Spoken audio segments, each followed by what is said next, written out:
Ana bugun Agrobank operativlar tomonidan o'zimizda bor produktlarni sizlarga tanishtiramiz. Mana biz mahallaviy bo'limi o'zimiz biriktirilgan 7 ta mahallalarga 40-312 bo'yicha 100 milliongacha garovsizliklarimiz bor. 5 yil muddatga foizi 21% erkaklarga, 19% ayollarga. 2 yil imtiyozli davr bor. Ta'minotchi orqali amalga oshiriladi. Keyin 100 milliondan oshig'i 300 milliongacha garov bilan chiqarib beramiz.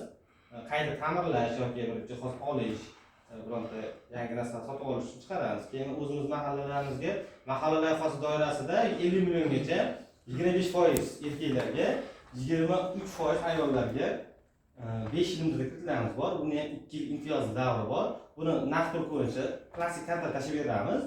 Mijozlarni o'zi o'sha shartnomada ko'rsatilgan nimalar o'zida sotib oladi bor. Ta'minotchi yo'q bunda. Keyin yana biznesga birinchi qadam bor, 17 milliongacha 4 yil muddatga 6 oy imtiyoz davri bilan buni ham naqd pul ko'rinishda bank plastik kartalarga o'tkazib beramiz. O'sha ko'rsatilgan nimalarni sotib olinsa bo'ldi. Keyin o'zimizda misol bank plastik kartalarimiz, omonatlarimiz bor 21% dan shularni olib foydalanishlari mumkin. Yana hozir eng oxirgi kiritimiz pato 60 bo'yicha kiritimiz keldi yoshlar uchun. 30 yoshga to'lmaganlarga 18% dan. Yani 5 yil muddatga 3 oy foizdan ham imtiyoz bor buni. 3 oy foizdan to'lanmaydi.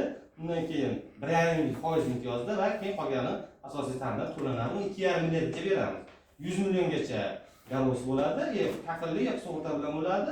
2,5 millionda garov qo'yiladi. Nima maqsadi? Maqsadi o'zi 104 ta yo'nalishi bor, belgilab qo'ygan. O'sha yo'nalishda olaverasiz. Ishlab chiqarishdan tortib o'zimiz bank qilish orqali 30 yoshgacha. Muddati 5 yil. Foiz 18%. Yaxshi.